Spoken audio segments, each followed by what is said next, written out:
Bueno, hoy vamos a estar hablando de los dones residentes. ¿Está bien? Hemos clasificado los dones en diferentes manifestaciones. Mientras desarrollamos el tema de hoy, vamos a ir entendiendo por qué hablamos de dones residentes. El pasaje bíblico que vamos a leer primero está en Efesios capítulo 4, escribe el apóstol Pablo, y dice así en el versículo 7, pero a cada uno de nosotros, ustedes pueden seguirlo también en sus hojas, fue dada la gracia conforme a la medida del don de Cristo. Por lo cual dice, subiendo a lo alto, llevó cautiva la cautividad y dio dones a los hombres. Y eso de que subió, ¿qué es? Sino que también había descendido primero a las partes más bajas de la tierra. El que descendió es el mismo que también subió por encima de todos los cielos para llenarlo todo. Pregunto rápidamente, ¿dónde está Jesús ahora? ¿Dónde está? Está a través del Espíritu Santo en nuestra vida, pero ¿dónde está Él? ¿Y dónde está eso? En el cielo. No. Leamos nuevamente la última frase. Dice, el que descendió es el mismo que subió por encima de todos los cielos para llenarlo todo. ¿Qué quiere decir esto? Que la dimensión del reino de Dios, en donde Jesús exactamente está sentado ahora a la diestra del Padre, no tiene que ver con un lugar geográfico. Nosotros decimos, ¿dónde está Jesús? En el cielo. Y siempre tendemos a pensarlo geográficamente, cuando en realidad el reino de los cielos es un reino que lo llena todo, que lo abarca todo. Y acá dice el texto que subió por encima de todo lo existente materialmente e espiritualmente para llenarlo todo. Todo está lleno de la gloria de Dios, todo está lleno de Cristo. Y más allá de todo lo creado, el Señor está. Dios está más allá del tiempo, más allá de los lugares geográficos, más allá de las distancias. Es una dimensión. Por eso en cierta oportunidad Jesús, hablando con sus discípulos, les dijo, el reino de Dios está entre ustedes. Vale decir que la presencia de Dios es una dimensión diferente a lo que nosotros tenemos conocimiento y podemos discernir, porque nosotros todo lo medimos dentro de nuestra propia dimensión, la dimensión del ancho, del alto, del largo y del tiempo. Esas son nuestras 4 dimensiones. Pero Dios lo llena todo y está más allá de lo dimensional. Puede estar en este momento acá, puede estar en este momento acá, puede estar en este momento más allá de todos los cielos. ¿Está bien? La presencia de Dios está en todas partes. Amén. Y sigue diciendo el apóstol Pablo, cierro el paréntesis de lo que dije recién, y él mismo, Jesús, constituyó a unos apóstoles, a otros profetas, a otros evangelistas, a otros pastores y maestros, a fin de perfeccionar a los santos para la obra del ministerio, para la edificación del cuerpo de Cristo, hasta que todos lleguemos a la unidad de la fe y del conocimiento del Hijo de Dios, a un varón perfecto a la medida de la estatura de la plenitud de Cristo. Este texto bíblico es un texto precioso, porque dice que los dones residentes tienen que ver no con dones que da el Espíritu Santo, sino tiene que ver con dones que da el mismo Jesús. Fíjense, si volvemos al texto, dice que a cada uno de nosotros nos fue dada la gracia conforme a la medida del don de Cristo. Cristo es el don de Dios para nuestras vidas. Y luego dice en la segunda parte, y Él mismo constituyó a unos apóstoles, a otros profetas, a otros evangelistas, a otros pastores y maestros. Él mismo constituyó. Vale decir que los dones residentes son dones dados por Jesús. Son los dones que el Señor da a su iglesia. ¿Y cómo son esos dones? Son dones que residen en personas. Por eso se mencionan apóstoles, profetas, evangelistas, pastores y maestros. Si nosotros juntamos todas estas funciones, son las funciones de Cristo. Cristo el apóstol, Cristo el profeta, Cristo el evangelista, Cristo el pastor, Cristo el maestro. Es decir, que son dones propios de Cristo, residen en personas y esas personas son dadas como dones a la iglesia. ¿Para qué? Dice aquí el apóstol Pablo, para la edificación del cuerpo de Cristo, para edificar la iglesia. Así que los dones residentes son los dones de la persona de Cristo, su ministerio, sus funciones repartidas en personas específicas que actúan como dones del Señor en medio del pueblo para edificar la iglesia. Dice un poquito antes, a fin de perfeccionar a los santos para la obra del ministerio, para la edificación del cuerpo de Cristo. ¿Qué significa esto? Que la obra del ministerio, la obra de servicio que edifica la iglesia es realizada por cada uno de los que son parte del cuerpo de Cristo. Y los apóstoles, los profetas, los evangelistas, los pastores, los maestros, algunos dicen, y es muy probable que este don sea uno solo, pastor-maestro, porque está íntimamente relacionada la tarea pastoral con la enseñanza. Entonces, estos dones son personas que perfeccionan, capacitan, desarrollan a los hermanos que forman parte del cuerpo de Cristo para que sea edificado.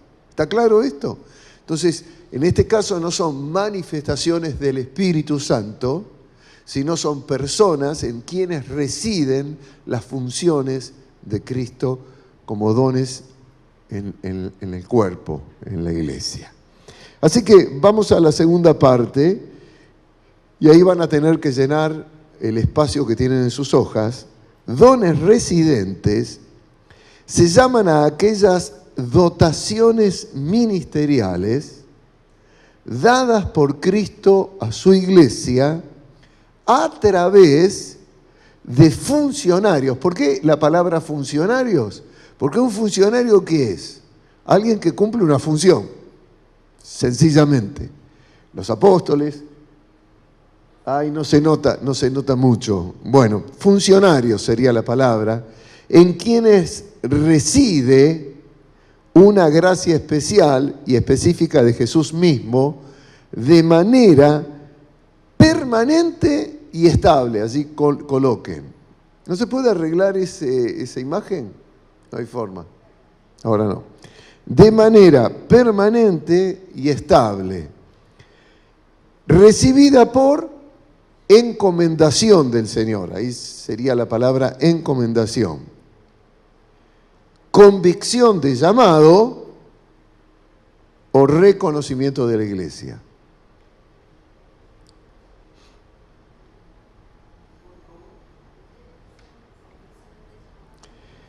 Sería de manera permanente y estable, recibida por encomendación del Señor, convicción de llamado o reconocimiento de la iglesia. ¿Cuáles son las características? Vamos a pasar a las características. Las características del apóstol o los apóstoles tienen que ver con esto. Primero, no son dones del Espíritu, como dije antes, sino dones explícitamente dados por Cristo. La palabra que leíamos en Efesios dice, Él mismo constituyó. En el original, en griego, constituir es la palabra poieo. Poieo. La palabra poieo, ¿a qué le suena? ¿No le suena a poema? Bueno, ¿qué es un poieo? Es una hechura. Es hacer algo de alguien. ¿Está bien? Y el texto bíblico acá en Efesios nos hace pensar en esto, que Cristo hizo algo de alguien para perfeccionar a los santos, para que desarrollen la obra de servicio y del ministerio en la iglesia. ¿Está claro esto? Por ejemplo, a ver si recuerdan este texto bíblico, dice, mas vosotros sois hechura de Dios, creados en Cristo Jesús para buenas obras. La palabra hechura en su original es poema, es decir que es una obra de arte hecha en alguien. Entonces, acá entendemos esto, que Jesús constituye, hace algo de alguien para que esa persona sea un instrumento para la edificación del cuerpo de Cristo. ¿Está claro esto? Muy bien. Lo segundo es que no se trata de funciones ocasionales, sino permanentes. Por ejemplo, puede suceder que en cierta ocasión el Señor nos use para que al orar por alguien, esa persona se sane. Ahora, que se sane esa persona no significa necesariamente que yo tenga o nosotros tengamos el don de sanidad. O puede ser que en cierta oportunidad el Señor nos utilice para orar por alguien y producir una liberación en su vida, lo que no significa que tengamos el don de liberación, porque los dones, ¿se acuerdan que vimos? Son fluyentes también y no siempre permanentes. Así que tenemos que estar abiertos a todas las manifestaciones del Espíritu Santo, porque el Espíritu Santo manifiesta según Él quiere a cada uno los dones. En este caso, estos dones son permanentes. Va a decir, son dados a una persona determinada. Y permanecen esos dones en esa persona. ¿Está claro esto? Sea apóstol, sea profeta, sea evangelista, sea pastor maestro. Son dones permanentes, no son ocasionales. Tercero, no son dados solamente a la iglesia local, sino a la iglesia universal. Son dones del reino funcionando en personas dadas a la iglesia. Vamos a pensar en el don de pastor, por ejemplo. Yo tengo el don como pastor. Soy un don para la iglesia de San Isidro, pero eso no significa que yo salgo de la iglesia de San Isidro y dejo de activar en ese don. Ese don es permanente, residente. Voy al sur y sigo siendo pastor. Voy al norte y sigo siendo pastor. Voy a otra iglesia, sigo siendo pastor. Voy a otra denominación, sigo siendo pastor. ¿Por qué? Porque son residentes y son para el reino de Dios, pero se ejercitan dentro de una iglesia local. ¿Está claro esto? Muy bien, fantástico. Cuarto, estas funciones ministeriales, como lo vimos, son 4. Apóstol, profeta, evangelista, pastor, maestro. Yo pongo 4. Mi interpretación que no son 5, son 4, que pastor y maestro están plenamente ligados. Quinto, la lista no es taxativa en su enumeración. Vale decir que no está por orden de importancia, sino meramente enumerativa por oficio. Y esto es muy importante, porque nosotros siempre estructuramos como en una empresa la vida y la estructura de funcionamiento de una iglesia. Decimos el gerente general, el gerente, el jefe de área, los operarios, etcétera, etcétera. Personal administrativo. No se trata de eso, no es una organización la iglesia. La iglesia es un organismo en donde todos somos parte de un cuerpo y funcionamos como un cuerpo. Por lo tanto, los apóstoles acá Y vuelvo a repetir, la enumeración no es taxativa, no es por orden de importancia. Primero están los apóstoles, después los profetas, después los evangelistas, después los pastores y maestros. No es que tenga ese orden, sino es enumerativa, por oficio simplemente. ¿Está bien? Es un equilibrio. No puede decir la mano, soy más que el pie porque estoy más alta. Ni el ojo decir soy más importante que la boca. Ni el oído soy más importante que el hígado. ¿Está bien? Somos todos parte y necesario dentro de un cuerpo y debemos funcionar de esta manera. Digo esto porque hay una mala costumbre de ver a quienes llevan adelante la función de un oficio, por ejemplo, de apóstol, de una manera más reconocida que, por ejemplo, un evangelista, cuando en realidad no hay esto en la palabra de Dios. Está claro, ¿no? No es el apóstol más importante que el evangelista, ni el pastor es menor que el profeta. Son funciones dadas por Cristo a la iglesia para la edificación de la iglesia. ¿Claro esto? ¿Alguna pregunta? Podemos seguir entonces. Por último, son personas dotadas para entrenar, para capacitar a los otros creyentes en el uso de sus dones, de tal manera, repito esto, que edifiquen la iglesia. ¿Quiénes edifican la iglesia? Los pastores. No. Los evangelistas. No. ¿Quiénes edifican la iglesia? El pueblo edifica la iglesia. Los pastores, los evangelistas, los apóstoles, los profetas, lo que hacen es entrenar, capacitar para que esa edificación pueda ser llevada a cabo. Leemos nuevamente Efesios 4:12, a fin de perfeccionar a los santos para la obra del ministerio, para la edificación del cuerpo de Cristo. Un mal entendimiento de esta idea hace que tengamos que reconocer a otros más importantes que nosotros, y no es así en el reino de Dios. En el reino de Dios el mayor es como el menor y el más grande el que sirve. Ya lo hemos estado viendo en el don de servicio, y esto debe ser algo que debemos entender. El mal entendimiento de esto ha hecho de que se le exija, por ejemplo, a los pastores que hagan toda la tarea que tienen que hacer justamente los santos. Y entonces la iglesia se edifica muy cabezona con un cuerpo chiquito. Y no hay equilibrio. ¿Está bien?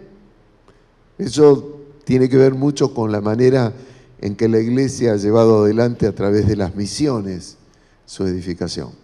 Venía el misionero y hacía todo, abría las puertas, acomodaba la silla, recibía a la gente, oraba por la gente, predicaba, dirigía la adoración mientras la esposa tocaba el piano, y todo lo hacía el misionero, cuando en realidad lo que tiene que hacer el pastor o el enviado, en este caso el misionero o el profeta, es edificar, entrenar a la iglesia para que la iglesia lleve adelante el ministerio. Estamos mal acostumbrados.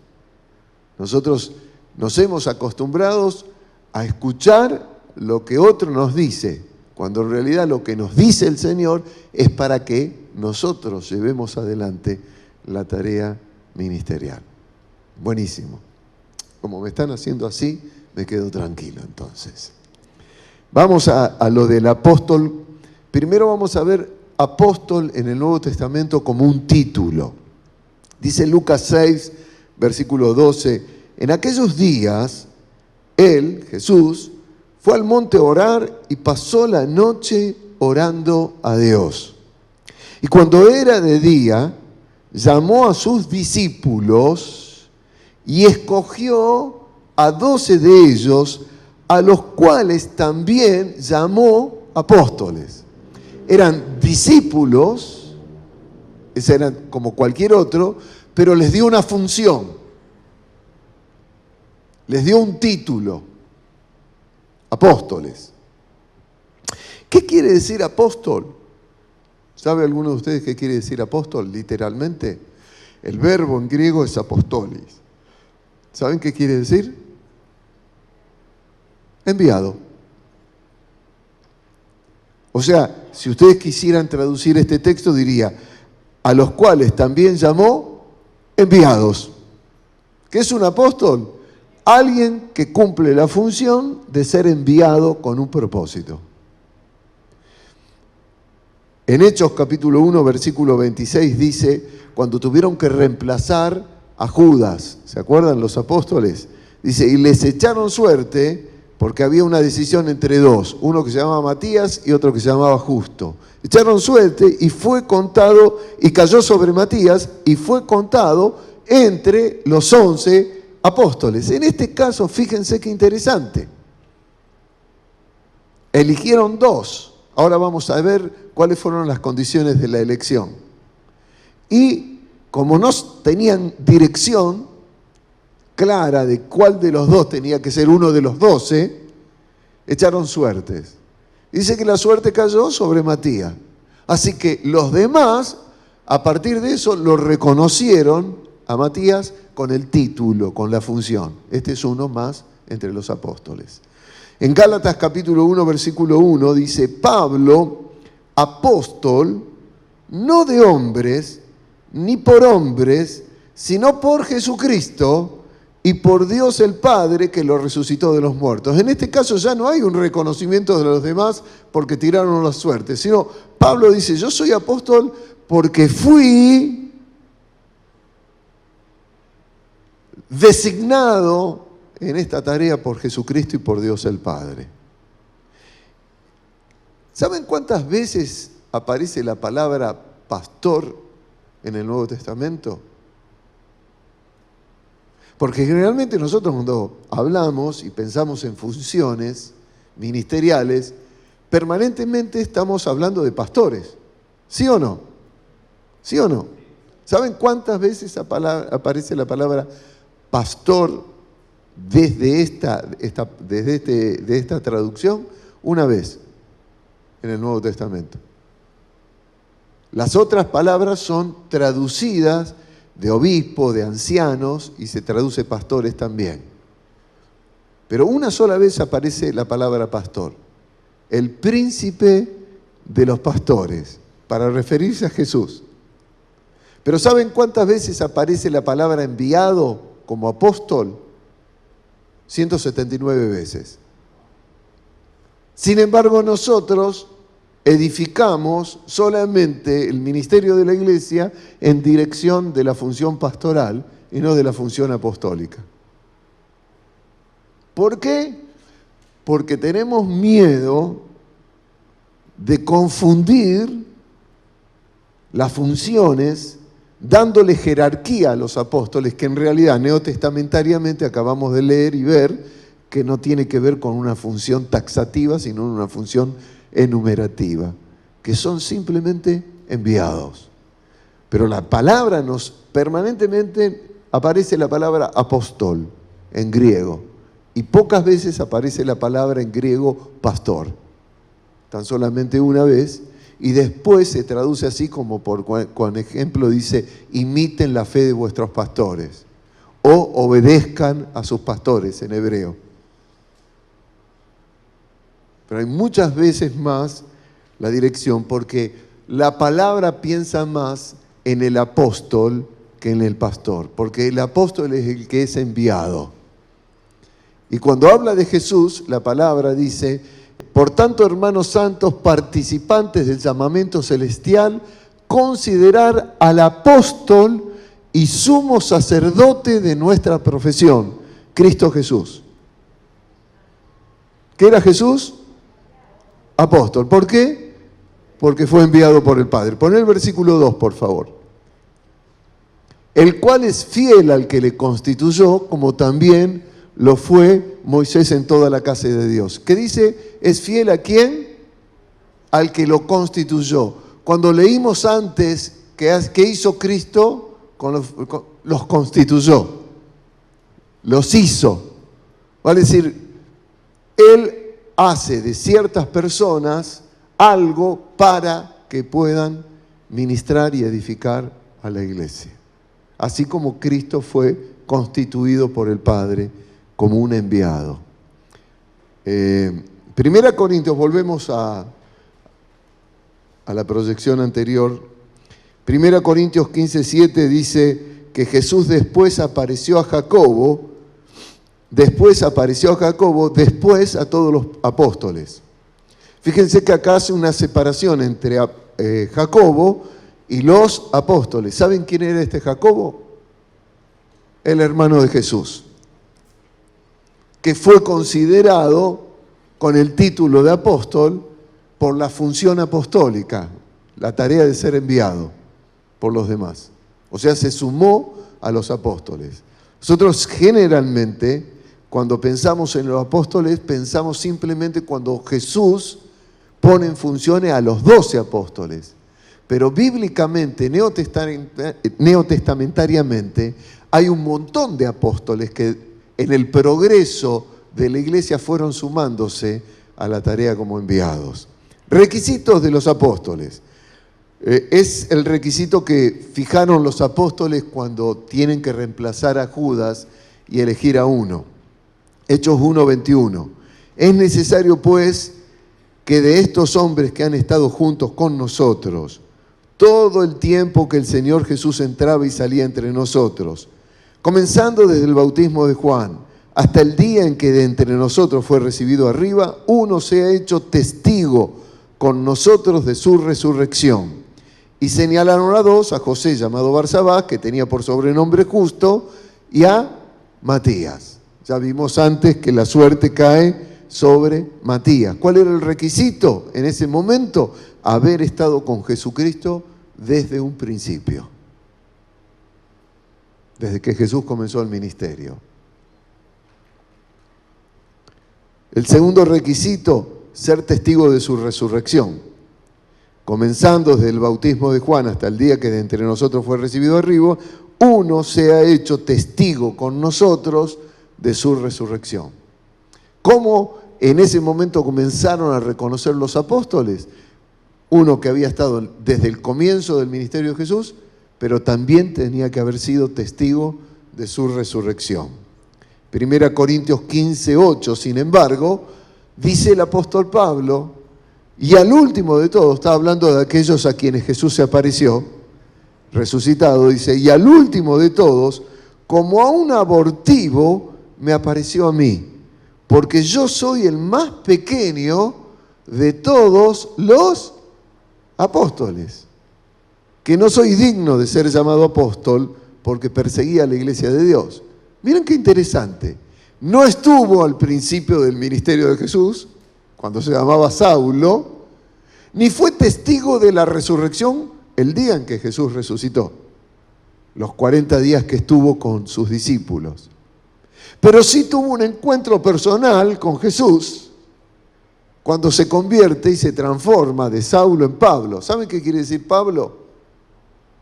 Pequeño. Yo soy el más pequeño de todos los apóstoles. Como un abortivo, dice, como un fuera de tiempo. Como un fuera de tiempo se me apareció a mí. Así que no hay una estructura que podamos decir 2 más 2 es 4 en este tema. Tercero, haber recibido, por ejemplo, la comisión de predicar. En Marcos 3:14 dice que Jesús estableció a 12 para que estuviesen con él y para enviarlos a predicar. Allí la palabra enviarlos, ¿sabe cuál es? Para apostolarlos a predicar. Es la palabra apóstol, enviado. Así que, ¿qué quiere decir apóstol? Alguien que es enviado. ¿A qué? A predicar en este caso. En Juan 20:21, Jesús dice, entonces Jesús le dijo otra vez, pasa a vosotros, como me apostoló el Padre, así también yo os apostolo a ustedes. Lo digo así para que nos quede claro. Entonces un apóstol no es alguien que manda, alguien que dirige, alguien que es una jerarquía. Un apóstol es alguien que es un enviado. Por eso hay mucho pueblo cristiano, algunos, que consideran que el misionero hoy sería el apóstol, lo que nosotros llamamos un misionero. porque son enviados a predicar, a enseñar, a establecer la iglesia. Puede ser, pero es parte de una función, el ser enviado. Así como Jesús es el apóstol de nuestra fe, como decíamos y leíamos antes en Hebreo, así aquellos que tienen un cargo apostólico son enviados para una tarea determinada dentro de la iglesia. En Hechos capítulo 9, en el encuentro de Saulo con el Señor, dice, y él dijo, ¿quién eres, Señor? Y le dijo, yo soy Jesús a quien tú persigues, dura cosa te es dar cosas contra el aguijón. El Señor le dijo, ve. En este caso, hago un salto al versículo 15. Jesús le dice, tú me persigues, lo manda a Damasco.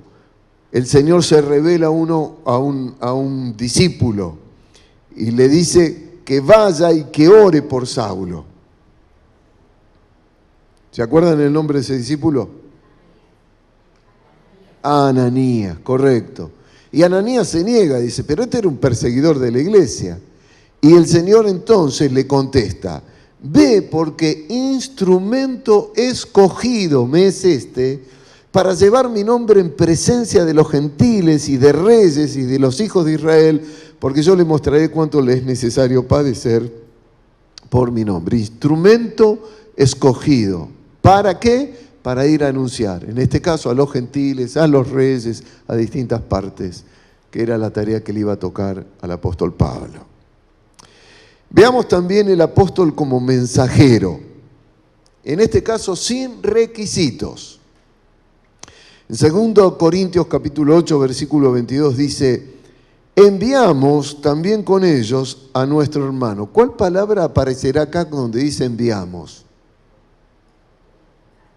Apostolar, la palabra apóstol, cuya diligencia a este hermano hemos comprobado repetidas veces en muchas cosas y ahora mucho más diligente por la mucha confianza que tiene en vosotros.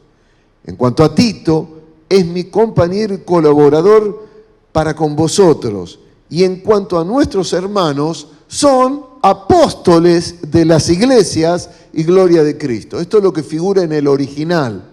Nada más que se traduce en castellano mensajeros para la iglesia, pero en el original en griego es apóstoles. Evidentemente cuando Reina Valera tradujeron del griego al castellano el Nuevo Testamento, quisieron hacer una diferenciación entre aquellos que eran apóstoles, mensajeros, y aquellos que habían sido los 12 apóstoles que el Señor había encomendado. Porque supusieron que esos 12 tenían un cargo jerárquico mayor que los que venían después. En realidad, mis hermanos queridos, la iglesia es apostolar. Porque somos todos enviados a predicar el Evangelio. Filipenses capítulo 2, versículo 25, dice el apóstol Pablo, mas tuve por necesario enviaros a Epafrodito, mi hermano y colaborador y compañero de milicia, vuestro mensajero. En el original que dice, vuestro apóstol y ministrador de mis necesidades. En Romanos 16:7 dice, y ahora las mujeres se van a poner contentas, saludad a Andrónico y a Junias, mis parientes y mis compañeros de prisiones, los cuales son muy estimados entre los apóstoles, lo que significa que Andrónico y Junias eran apóstoles también, y que también fueron antes de mí en Cristo. Evidentemente eran discípulos anteriores a que Saulo se convirtiera. Eran parientes de Saulo. Pero lo más interesante de estos dos nombres es que Andrónico es el nombre de un varón, pero Junias es un nombre femenino.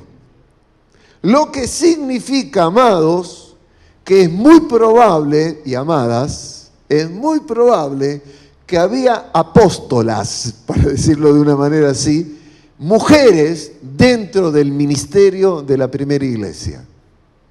Fíjense por una cuestión de mala traducción o mala interpretación, o por permitir que la cultura determine nuestra lectura de la palabra, cómo las mujeres han quedado relegadas de funciones. Hasta hace poco las mujeres no podían ser ni siquiera, no podían ser pastores, no podían ser evangelistas, no podían ser profetas, tenían que ser varones. Y hay denominaciones, hasta en la actualidad, a donde la mujer no se le permite hablar en público.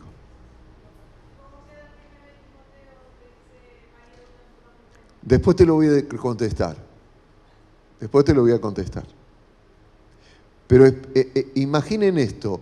Junias es una mujer que era considerada de gran valor y estimada entre los apóstoles también. ¿Está bien? Demandas apostólicas. Dice, llamado definido y personal, en este caso, de parte de Dios. Es una demanda de Dios a alguien para que tome una tarea apostólica dentro de la iglesia. Romanos 1:1 dice, Pablo, siervo de Jesucristo, llamado a ser apóstol y apartado para el Evangelio de Dios. Pablo tenía esta convicción. El que lo llamó, lo leímos antes en otro pasaje, fue el Señor. El Señor le demandó que él llevara adelante esta tarea. Segundo, intimidad y conocimiento de Jesucristo. Es una demanda para el apóstol el ser una persona que tenga reconocimiento de intimidad con el Señor, conocimiento de la persona del Señor. Dice Pablo, no soy apóstol, son preguntas retóricas. ¿Qué significa una pregunta retórica? Que lleva la respuesta incluida. Es como si Pablo dijera, soy apóstol. No soy libre, no he visto a Jesús, el Señor nuestro. Vale decir, está diciendo, he visto a Jesús, tengo intimidad con Él, conozco quién es Jesús. ¿No sois vosotros mi obra en el Señor? Tercero, las condiciones de un apóstol son similares a las condiciones de un obispo. Vuelvo a repetir, la palabra obispo puede traducirse también sobrevedor o puede traducirse pastor, como ustedes prefieran. Es una función dentro de la iglesia. 1 Timoteo 3:1 nos da cuáles son las condiciones del obispado que se aplican también al apostolado. Palabra fiel. Si alguno anhela obispado, buena obra desea. Alguno diría, si alguno anhela obispado, no sabe lo que está deseando. Pero bueno, seguimos. Pero es necesario que el obispo sea irreprensible, marido de una sola mujer, sobrio, prudente, decoroso, hospedador, apto para enseñar, no dado al vino, no pendenciero, no codicioso de ganancias deshonestas, sino amable, apacible, no avaro, que gobierne bien su casa, que tenga a sus hijos en sujeción con toda honestidad, pues el que no sabe gobernar su propia casa, ¿cómo cuidará de la iglesia de Dios? Y aquí encontramos una función apostólica, cuidar la iglesia. No un neófito, no sea que envaneciéndose caiga en la condenación del diablo y se ponga cadenitas de oro y relojes de oro y trajes de seda. También es necesario que tenga un buen testimonio de los de afuera para que no caiga en descrédito y en lazo del diablo. Y finalmente, el reconocimiento de sus pares, cuando la iglesia reconoce a alguien con esta tarea de apóstol. Gálatas 2:9 dice, y reconociendo la gracia que me había sido dada, Jacobo, Cefas y Juan, los apóstoles, que había Jesús separado, que eran considerados como columnas, nos dieron a mí y a Bernabé, otro apóstol, la diestra en señal de compañerismo para que nosotros fuésemos a los gentiles y ellos a la circuncisión. Vale decir que acá el apóstol Pablo dice, yo fui reconocido, fui llamado por Dios. Dios me lo demandó, pero también aquellos que eran apóstoles me reconocieron a mí como un apóstol en la tarea de ser enviado a los gentiles. ¿Está bien? Quinto, se reconoce la tarea apostólica por el fruto específico de su labor. En 1 Corintios 9:2 dice, si para otros no soy apóstol, para vosotros ciertamente lo soy, porque el sello de mi apostolado sois vosotros en el Señor. Ustedes saben el problema de Pablo. Había gente que discutía que él sea apóstol de Cristo. ¿Por qué? Porque él no había sido discípulo de Jesús. Entonces Pablo tiene que defender su apostolado. Y siempre va a haber gente que piensa mal. Así que Pablo les dice a ellos que eran sus propios discípulos. Ustedes no se dejen influenciar por lo que dicen otros, porque el fruto de mi función apostolar son ustedes mismos. Lo que Dios hizo en ustedes a través de mi ministerio es lo que habla de que yo soy un apóstol. Eso es lo que dice en este caso, en este sentido, el apóstol Pablo. ¿Está bien? Ahora me paro para contestarte. En 1 Timoteo hay que considerar la cultura de ese tiempo. Porque si no sabemos cuál es la cultura y la historia y la forma en que estaba organizada en ese tiempo la iglesia, podemos malinterpretar ciertos textos bíblicos.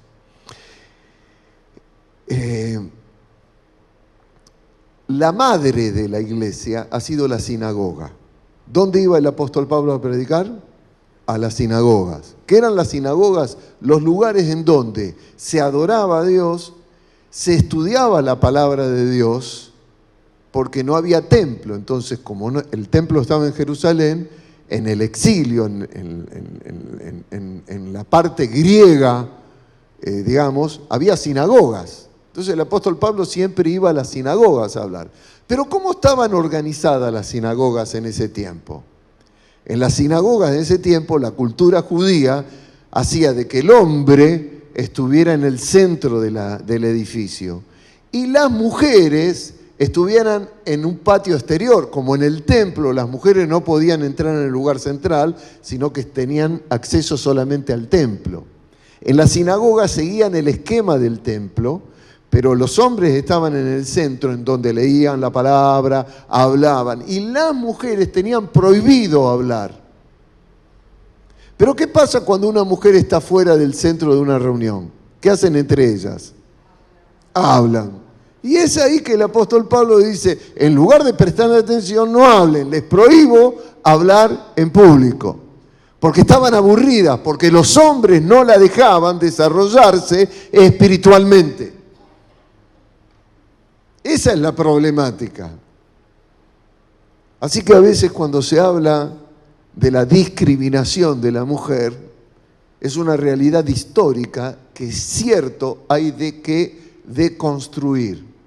En lugar de levantar algunas banderas equivocadamente feministas, destruyendo al hombre, van a hacer lo mismo que el hombre hizo con ellas. Entonces, el error es interpretar un texto como ese diciendo que la mujer no tiene que hablar en la congregación. En realidad no tenían que hablar, ¿por qué? Porque estaban aburridas, no la dejaban participar en las sinagogas de la palabra. Entonces, la iglesia primitiva, ¿dónde se formó? En las sinagogas. Eran judíos que se convertían, pero seguían enculturizados. Vale decir que la cultura todavía permanecía y la mujer estaba relegada, como los niños, solamente debían ser enseñados de otra manera. ¿Está bien esto? Aclarado esto, vamos a la tarea del apóstol. Tarea del apóstol. Vamos con las mujeres todavía. Ninguna mujer dijo amén, pastor, gloria a Dios, gracias, pastor. Vamos por más. ¿Eh?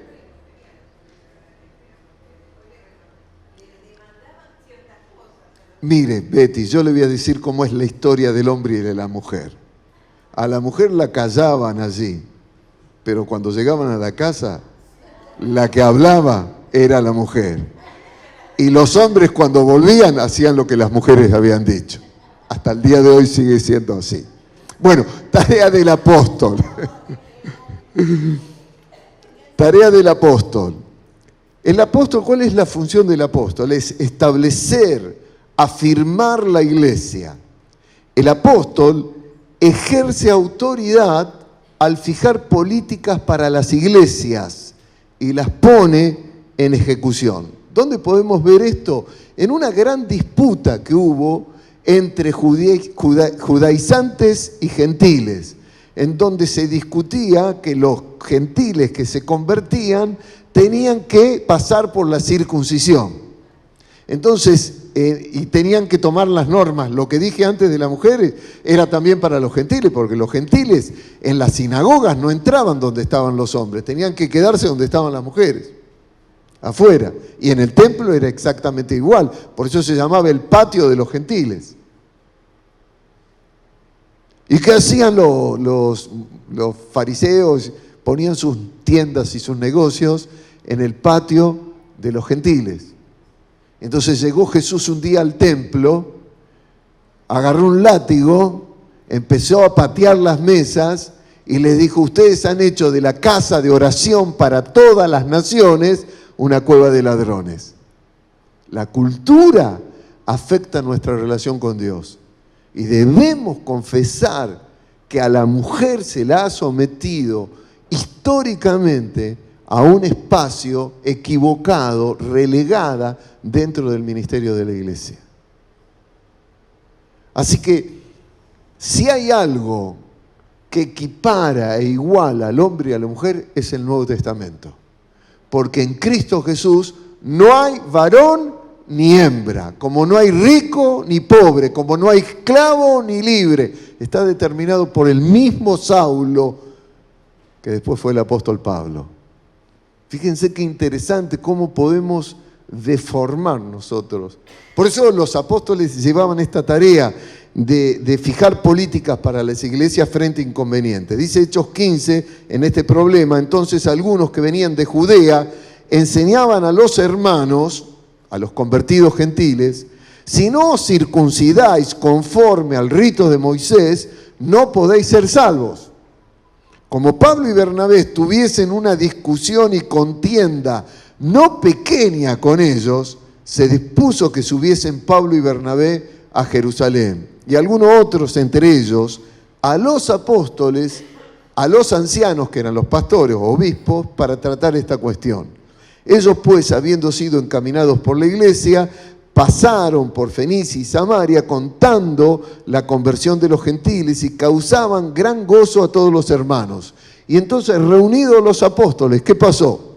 Entonces pareció bien a los apóstoles y a los ancianos con toda la iglesia elegir de entre ellos varones y enviarlos a Antioquía con Pablo y Bernabé, a Judas, que tenía por sobrenombre Barsabás, a Silas, varones principales entre los hermanos, y escribir por conducto de ellos los apóstoles y los ancianos y los hermanos, a los hermanos que están entre los gentiles que están en Antioquía, en Siria, en Cilicia, salud, por cuanto hemos oído que algunos han salido de nosotros, a los cuales no dimos orden, os han inquietado con palabras, perturbando vuestras almas, mandando circuncidaros y guardar la ley. Nos ha parecido bien, habiendo llegado a un acuerdo, elegir varones y enviarlos a vosotros con nuestros amados Bernabé y Pablo. Y más adelante dice el texto: porque ha parecido bien al Espíritu Santo y a nosotros no imponeros ninguna carga más que estas cosas necesarias, que os abstengáis de lo sacrificado a los ídolos, de sangre, de ahogado, de fornicación, de las cuales cosas si os guardareis, bien haréis. Pasadlo bien. Así pues, los que fueron enviados descendieron a Antioquía y, reunidos a la congregación, entregaron la carta, habiendo leído la cual, se regocijaron por la consolación. ¿Qué estamos viendo aquí? Que los apóstoles ejercieron autoridad para fijar políticas para las iglesias y ponerlas en ejecución. ¿Está bien? Ante una problemática, los apóstoles ejercieron su tarea como enviados. Muy bien. El apóstol cumple un ministerio de restauración de pastores e iglesias. ejerce corrección con autoridad. 2 Corintios 13:10 dice: por esto os escribo estando ausente, para no usar de severidad cuando esté presente, conforme a la autoridad que el Señor me ha dado para edificación y no para destrucción. Es una tarea apostólica la corrección, el sostén, el acompañamiento de las iglesias. Vale decir que el apóstol no es una jerarquía, sino es un funcionario de Cristo para bendecir al pueblo de Dios, para fijar políticas, para acompañarlos, para edificarlos, porque el Señor les ha dado esa autoridad. Hace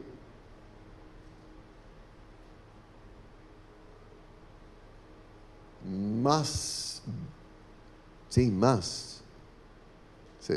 de 25 años desde que vine a esta iglesia, más allá de la tarea en San Lorenzo cuando fui pastor, que en un retiro, hace 23 años, un retiro de pastores, yo ejercí durante 16 años la tarea de presidente de la Asociación de Pastores Nacional Bautista. Y hace 23 años el Señor me dio una palabra de apostolado.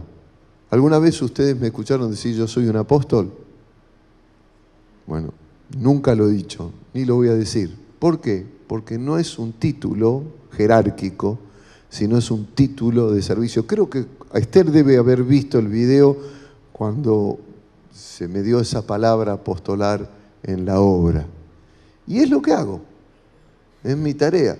Pero no ejercito la tarea diciendo soy apóstol. Me conformo con decir soy el pastor de la iglesia de en San Isidro. ¿Por qué? Porque es la funcionalidad de la tarea y no el cargo de lucimiento. Es un gran error creer que hay personas que por causa de su función ejercen una jerarquía. Eso es clericalismo, mis hermanos. El clericalismo, ustedes saben en qué iglesia está. El clero, separado del laico. El laico por un lado, el clero por el otro, con atributos y propiedades de autoridad y de funcionamiento diferentes a la del laico. Eso es un invento de los hombres. Es una culturización del evangelio. Yo nunca tuve necesidad de decirle a nadie yo soy un apóstol, pero he cumplido por años y sigo cumpliendo hoy en Confederación funciones apostolares. Funciones apostolares. ¿Está claro esto? Bueno. Y por último, el apóstol posee una visión amplia de la iglesia integrada en misión del reino de Dios. La tarea del apóstol es mirar a la iglesia en función del reino. La tarea del pastor es mirar a la iglesia en función de la iglesia local.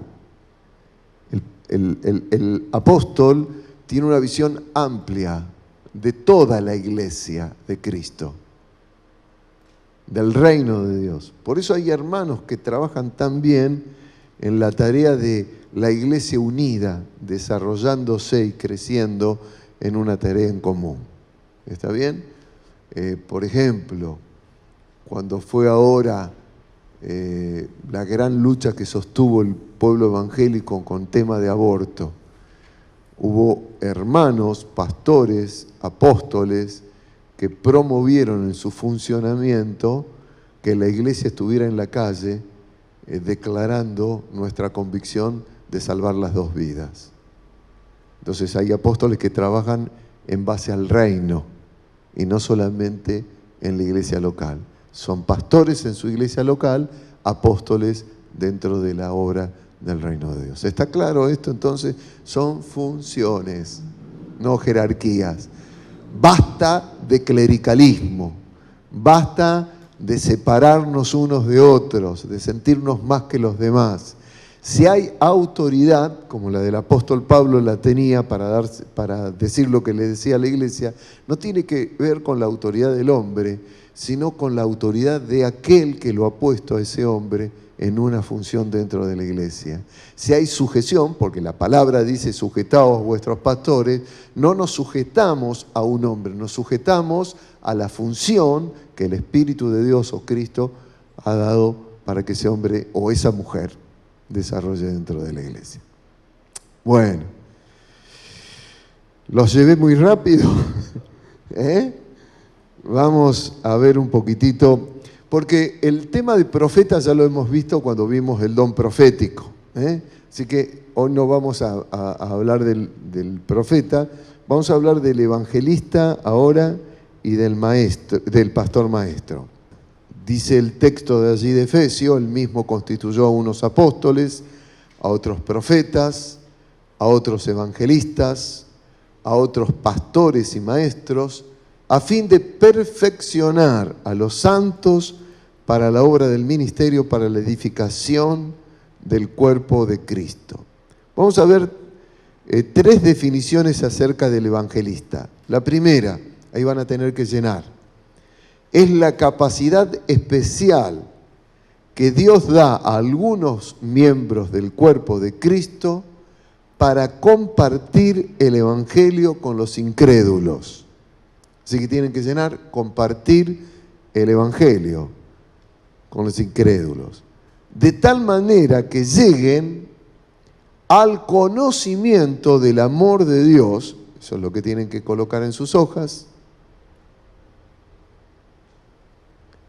de tal manera que lleguen al conocimiento del amor de Dios y de sus propósitos en Cristo.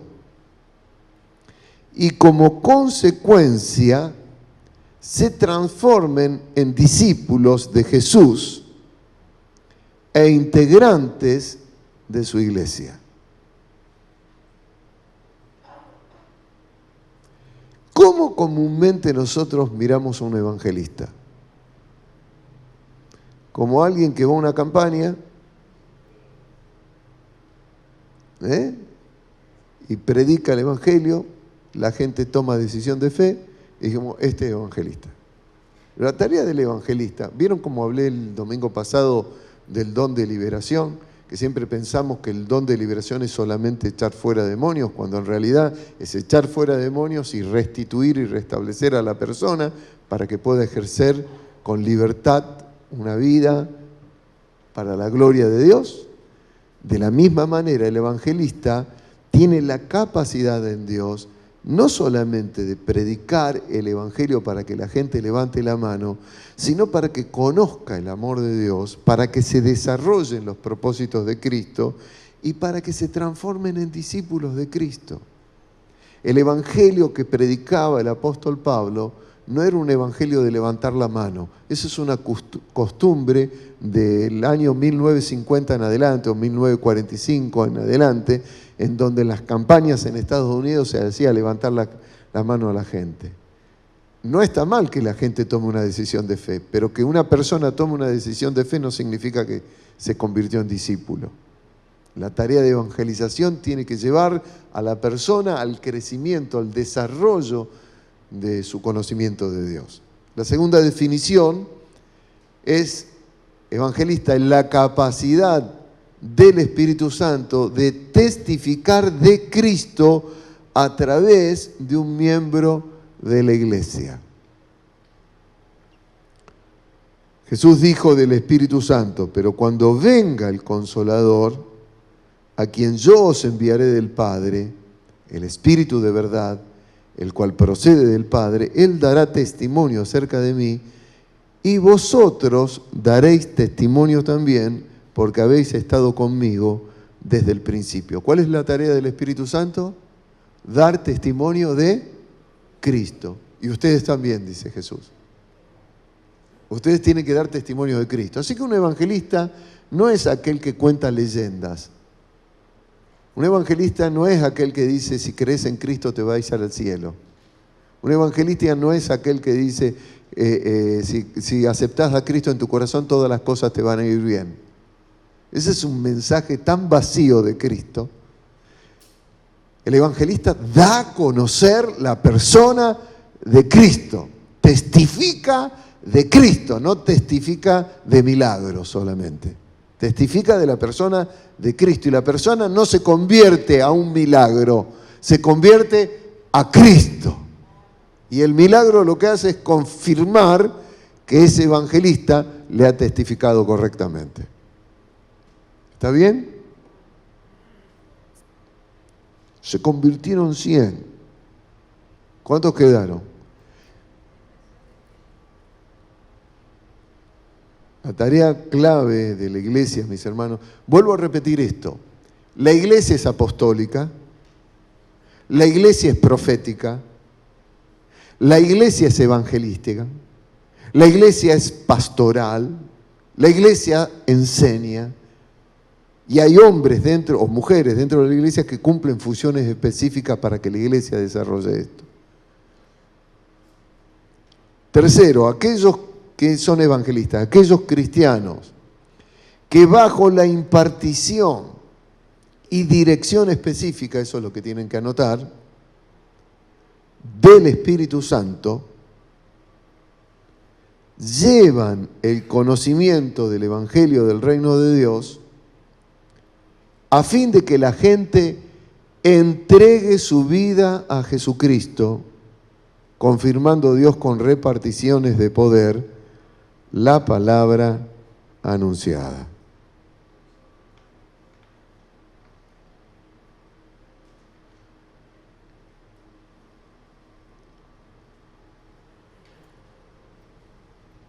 ¿Qué tiene que lograr el evangelista?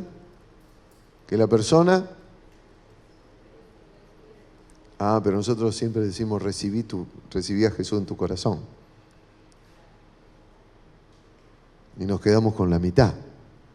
No es solamente que tiene que recibir a Jesús en su corazón, tiene que entregar su corazón a Cristo. Esa es la clave de una verdadera conversión. Y el evangelista tiene esta capacidad del Espíritu Santo para impartir esta dirección. Condiciones del evangelista. Dice, pero los que fueron esparcidos iban por todas partes anunciando el Evangelio. Entonces Felipe, que en el Nuevo Testamento es reconocido como un evangelista, descendiendo a la ciudad de Samaria les predicaba a Cristo. Y la gente unánime escuchaba atentamente las cosas que decía Felipe, oyendo y viendo las señales que hacía. Porque de muchos que tenían espíritus inmundos salían estos dando grandes voces, y muchos paralíticos y cojos eran sanados, así que había gran gozo en aquella ciudad. ¿Se fijaron en este detalle? Que dice que la gente estaba atentamente escuchando lo que decía Felipe, oyendo y viendo las señales. ¿Cómo oyendo las señales? ¿No se hicieron nunca esa pregunta? ¿Cómo las señales se oyen? Pues yo puedo ver cuando un paralítico empieza a caminar. Puedo ver cuando un endemoniado es liberado. Puedo ver cuando un sordo es curado. Pero oír, ¿cómo es oyendo las señales? Porque las señales se producían para confirmar la palabra que Felipe predicaba acerca de Cristo. Él hablaba de Cristo y la gente al oír lo que hablaba de Cristo veía a la vez cómo la gente era sanada, liberada y restaurada.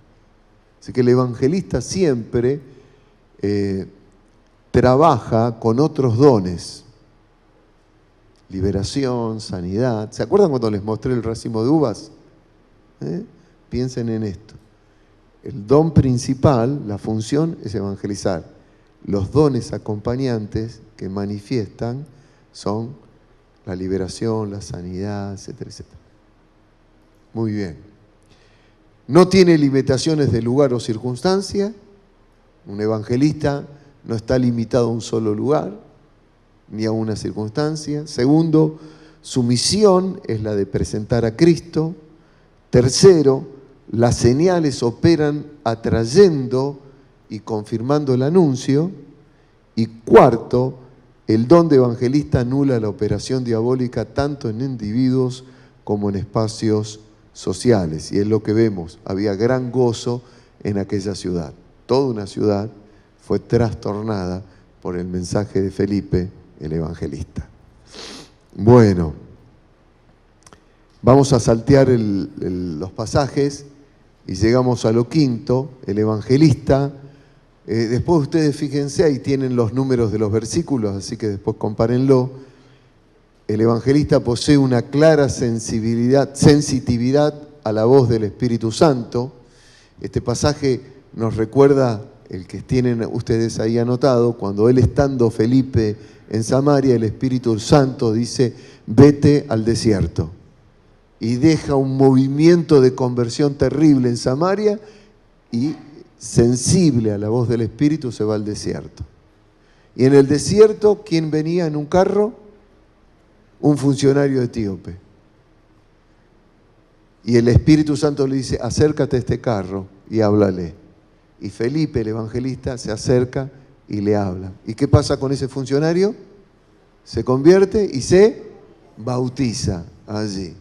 Y uno dice, ¿pero cómo obra Dios? Felipe estaba en Samaria.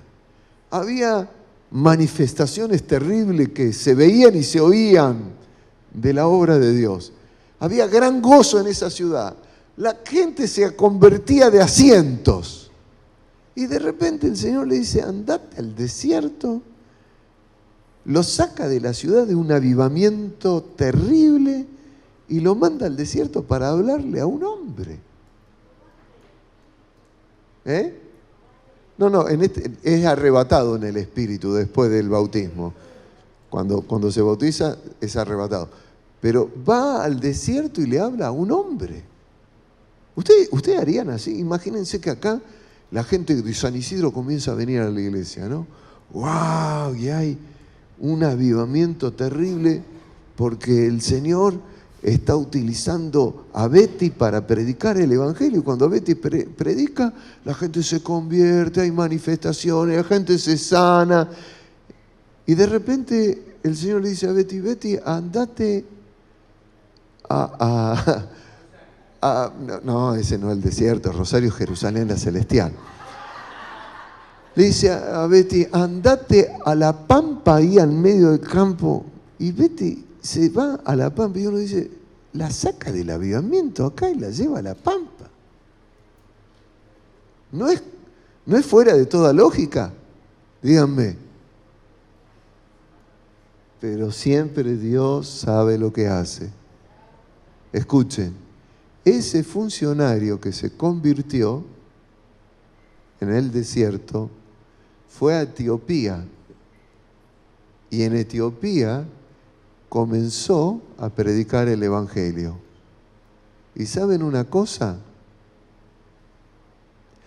El único país en África cristiano hoy es Etiopía. Dios sabe lo que hace. Entonces esa sensibilidad para que uno pueda hacer lo que Dios nos está pidiendo es los requisitos de un evangelista. Un evangelista siempre está sensible al Espíritu Santo. Y es el Espíritu Santo el que le produce oportunidades. Nosotros tenemos que predicar el Evangelio, pero el evangelista predica donde Dios lo está direccionando. Así que tiene una disposición permanente a la obediencia y su tarea es permanente y continua. Ustedes van a ver a los evangelistas que siempre ellos quieren predicar el Evangelio. Para ellos, de eso se trata la existencia de la iglesia. Predicar el Evangelio. Bueno, mis hermanos, pasamos al don residente de pastor maestro, o pastores y maestros. Es importante notar que este don es uno de los más aplicados a la persona de Jesús. Él mismo se describió a sí mismo con este título. Yo soy el buen pastor. El buen pastor su vida da por las ovejas. Yo soy el buen pastor. Conozco a mis ovejas y las mías me conocen. Jesús siempre fue reconocido por todos como maestro y como pastor. Y ustedes van a encontrar que a veces lo llamaban rabí, que significa maestro, a veces lo llamaban Señor, y sus discípulos lo reconocían como su pastor. Dice el texto, y volviéndose Jesús, y viendo que le seguían, les dijo, ¿qué buscáis? Ellos le dijeron, Rabí, que es traducido maestro, ¿dónde moras? Había un hombre de los fariseos que se llamaba Nicodemo, un principal entre los judíos. Este vino a Jesús de noche y le dijo, Rabí, maestro, sabemos que ha venido de Dios como maestro, porque nadie puede hacer estas señales que tú haces si no está Dios con él. Así que siempre Jesús fue reconocido como pastor y como maestro por todos. Sus discípulos, en este caso el apóstol Pablo, lo llamaron así. Dice, cuando escribe su primera carta, Pedro, porque vosotros erais como ovejas descarriadas, pero ahora habéis vuelto al pastor y obispo de vuestras almas. Y fíjense que las dos funciones aparecen aquí, la de sobrevedor y la de cuidador, la de guiador. Y dice luego el apóstol Pedro, y cuando aparezca el príncipe de los pastores, esto se los está diciendo a otros pastores, aunque aparece la palabra ancianos allí, vosotros recibiréis la corona incorruptible de gloria. En la carta a los Hebreos se destaca la tarea como pastor de Jesús entre muchos otros pastores. Y el Dios de paz, que resucitó de los muertos a nuestro Señor Jesucristo, el gran pastor de las ovejas por la sangre del pacto eterno. Si le dicen gran pastor es porque había otros pastores. Es decir, que dentro de la iglesia, Jesús es el pastor de la iglesia. Y Gustavo es un pastorcito más, que está dentro de la iglesia. Pero el que guía, el que cuida, el que alimenta, el que protege, el que sobrevee, el que acompaña, el que da dirección a la iglesia, es el gran pastor, Jesucristo. Además, esta tarea es la que específicamente Jesús delegó en Pedro en el proceso de su restauración. ¿Se acuerdan cuando Jesús lo restaura? Cuando va a buscarlo al mar. Cuando hubieron comido, Jesús dijo a Simón Pedro, Simón, hijo de Jonás, ¿me amas más que estos? Le respondió, sí, Señor, tú sabes que te amo. ¿Y qué le contestó Jesús? Apacienta, pastorea mis ovejas, mis corderos. Volvió a decirle la segunda vez, Simón, hijo de Jonás, ¿me amas? Pedro le respondió, sí, Señor, tú sabes que te amo. Le dijo, pastorea mis ovejas. Le dijo la tercera vez, Simón, hijo de Jonás, ¿me amas? Pedro se entristeció que le dijese la tercera vez, ¿me amas? Y le respondió, Señor, tú lo sabes todo, tú sabes que te amo. Jesús le dijo, apacienta mis ovejas. Pedro se había autodesechado. Jesús va, lo busca y le dice, Pedro, mis dones son irrevocables y mi llamamiento también. Romanos 11:29. Pedro, anda a hacer la función por la cual te he llamado a hacer. Anda a pastorear, a apacentar mis ovejas. Tremendo amor del Señor hacia nuestras vidas. Así que, mis hermanos, leemos esto. Es interesante notar cómo este proceso de restauración y delegación en Pedro de parte del Señor es en sí mismo una demostración de la tarea pastoral. Porque ¿qué está haciendo Jesús con Pedro? Lo está restaurando, lo está pastoreando. Como cuando a una rama quebrada se la vuelve a unir y vendar, ayudándola a recuperar su integridad. El pastor maestro entonces predica, enseña, aconseja, guía, sobrevee, vigila, restaura, advierte, amonesta, exhorta y cuida a las ovejas amorosamente, usando como callado la palabra de Dios. Si algún día se mudan y tienen que ir a una iglesia, porque acá, mientras vivan acá, no se pueden ir de esta iglesia. Si algún día se mudan y van a una congregación y ustedes ven que quien está pastoreando esa congregación es una persona que se apodera de la vida de las personas, por favor, váyanse de allí.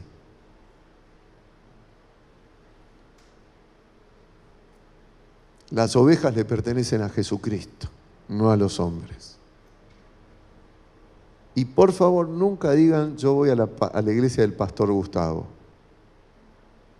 Esta es la iglesia de Jesucristo, en donde este hombre, por gracia de Dios y llamamiento y misericordia y bondad y paciencia, ejerce una función dentro de la iglesia. Pero ustedes fueron comprados por la sangre de Jesucristo. Y la distancia de ustedes a la persona de Dios es la misma distancia que yo tengo hacia Él. Nadie está más cerca de nosotros a Dios. Estamos todos a la misma distancia. Y la distancia es la cruz, la sangre de Cristo derramada allí por todos nosotros. Así que nunca permitan que se apoderen de sus vidas. Un pastor debe aconsejar, debe acompañar, debe amonestar, debe exhortar, pero sobre todas las cosas debe usar la palabra de Dios para traer libertad a la persona, para que tome decisiones correctas en su vida que honren a Dios y no al pastor. Porque si ustedes obedecen al pastor pero no se acercan a Dios, la tarea de ese pastor es inútil. Repito, predica, enseña, aconseja, guía, sobrevé, vigila, restaura, advierte, amonesta, exhorta y cuidas a las ovejas amorosamente usando como cayado la palabra de Dios. Entonces tenemos una definición y ahí van a llenar. ¿Qué es el don como pastor? Es la capacidad especial que Dios da a ciertos miembros del cuerpo de Cristo para asumir una responsabilidad, eso es lo que tienen que anotar, ya que estamos en el año de la responsabilidad, para asumir una responsabilidad personal, permanente y no circunstancial, de velar por el bienestar, eso es lo que tienen que llenar, espiritual de la iglesia de Cristo y perfeccionarla en el conocimiento de la voluntad de Dios a través de la enseñanza de su palabra. La tarea principal de un pastor es ministrar la palabra de Dios y enseñarla. Y perfeccionar con ella el conocimiento de la voluntad de Dios en la iglesia. Dice el apóstol, cuando escribe acerca de las cualidades del pastor maestro, este texto lo leímos antes aplicándolo a los apóstoles. Palabra fiel, si alguno anhela pastorado, obispado, buena obra desea. Pero es necesario que el obispo sea irreprensible, marido de una sola mujer, sobrio, prudente, decoroso, hospedador, apto para enseñar, no dado al vino, menos mal, puede tomar un poquito, pero no dado, dice. No pendenciero, no codicioso de ganancias deshonestas, sino amable, apacible, no avaro, que gobierne bien su casa, que tenga a sus hijos en sujeción con toda honestidad, pues el que no sabe gobernar su propia casa, ¿cómo cuidará de la iglesia de Dios? No uno que envaneciéndose caiga en la condenación del diablo. También es necesario que tenga buen testimonio de los de afuera, para que no caiga en descrédito y en lazo del diablo. Requisitos según este texto: tener experiencia, saber enseñar, tener una correcta relación matrimonial, Cuarto, ser un buen administrador de su hogar es importantísimo. Quinto, mostrar evidencia de un carácter y conducta acordes a su vocación, que sea juicioso, prudente, ordenado, hospedador, no vicioso, adicto, sobrio, amable, apacible, humilde, no iracundo, amante de lo bueno, justo y santo, dueño de sí mismo. Y se terminaron los dones. Con esto terminamos nuestra clase. Bueno, perdón por la carrera que tuvimos hoy en especial, porque vimos 3 dones residentes a toda marcha. Pero tuvimos la oportunidad, tienen el libro, léanlo. En el libro van a leer cosas que no hemos hablado en los estudios. Como he tratado en los estudios, no decir cosas que ya están en el libro. Edifíquense, controlen que lo que dice el libro sea lo que dice la palabra de Dios. Hay tanta riqueza y es tan maravilloso todo lo que Dios nos ofrece en dones, en manifestaciones de su poder. No las desperdiciemos. ¿Vieron que dice aquel que anhela obispado, buena obra desea? Anhelar los dones, procurar los dones, procurar que en el poder, en las fuerzas maravillosas de Dios podamos edificar la iglesia. Yo estoy soñando con una iglesia desarrollada en todos los dones del Espíritu Santo, que se levanten pastores, apóstoles, profetas, evangelistas, maestros, gente con dones de sanidad, gente con dones de liberación, gente con dones de palabras de ciencia, de palabras de sabiduría, de consejo. Hay tanta riqueza, mis hermanos. Por eso, si hay algo que celebro es que vamos a poder tener un conocimiento pleno de todos los dones neotestamentarios. Imagínense si el Señor tiene que hablarnos de otros dones, que como les dije, creo que hay en este tiempo desarrollados por el Espíritu de Dios. ¿Cuántas cosas la iglesia puede influir en el nombre del Señor en este mundo que tanto necesita de Dios? Anímense, pónganse en oración, estudien, procuren, busquen, anhelen los dones mejores. Y como dijo el apóstol Pablo, mas yo les muestro un camino mejor, el camino del amor, porque puedo tener todos los dones, pero si no tengo amor, de nada me sirve. Amén.